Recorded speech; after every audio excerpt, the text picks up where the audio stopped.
Olá, tudo bem?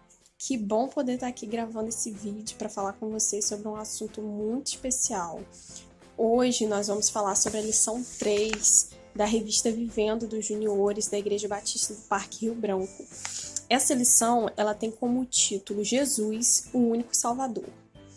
Nessa lição, ela traz textos bíblicos que são excelentes e eu peço a você que faça a leitura para que você entenda melhor o nosso assunto de hoje, principalmente no texto de Efésios 1, Efésios capítulo 1 e Efésios capítulo 2.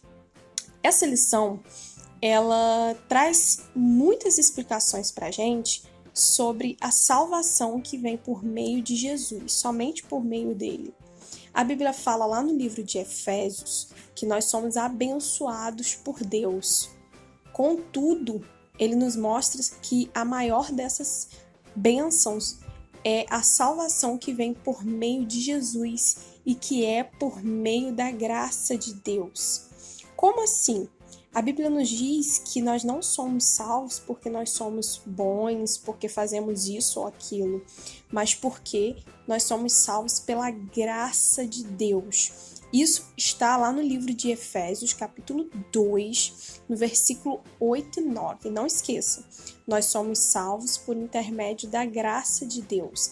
Não porque a gente é bonzinho, porque eu faço, ou porque eu deixo de fazer, ou porque eu sou bom filho, ou porque eu sou bom, ou boa amiga, boa irmã. Não. Você deve ser salvo pela graça de Deus. E para ser salvo pela graça de Deus, nós precisamos aceitar esse amor de Cristo em nossas vidas. E aí, na lição, tem algumas perguntas muito interessantes que eu gostaria que você pensasse. Após fazer a leitura dos capítulos 1 e 2 de Efésios, tem algumas perguntas bem legais, que as respostas estão lá no capítulo 2 de Efésios, do versículo 4 até o versículo 15, que diz assim, a primeira pergunta: qual a motivação de Deus em nos dar a nova vida? Você já pensou nisso? Por que Deus quer tanto nos dar uma vida nova através da salvação por meio de Jesus? Já pensou nisso? Poxa, tá tão bom aqui, tá tão bom assim. Por que Jesus quer me dar uma nova vida? Por que Deus quer me dar uma nova vida? E a Bíblia diz, lá no capítulo 4 de Efésios 2, que por conta da riquíssima, olha que palavra bonita, riquíssima misericórdia e do seu muito amor, Deus nos quer tratar, Deus quer cuidar de nós e enviou seu Filho para nos salvar.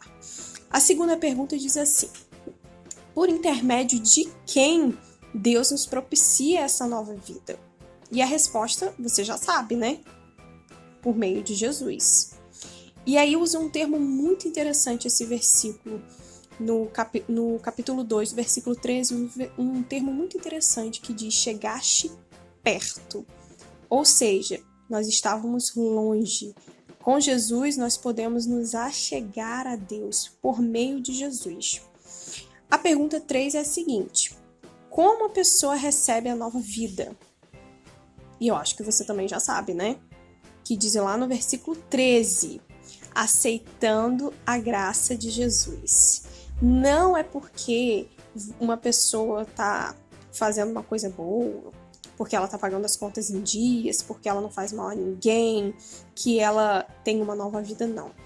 A nova vida nós recebemos, segundo a Bíblia, que é a palavra de Deus e não mente, por meio da graça de Jesus, aceitando a graça de Jesus.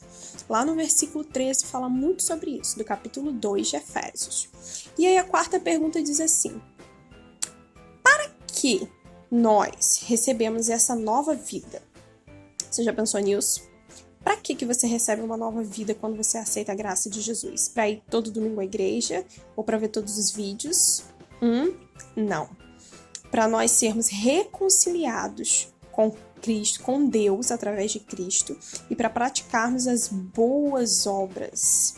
As boas obras que não se referem somente a ajudar quem está precisando, a oferecer o pão a quem está sem alimento, mas a fazer a vontade de Deus de verdade, a ser honesto, a ser cuidadoso, servindo ao Senhor em tudo que você fizer. Esse texto, essas respostas estão lá no livro de Efésios, capítulo 2, versículo 14. Que Deus te abençoe e que você tenha uma excelente semana.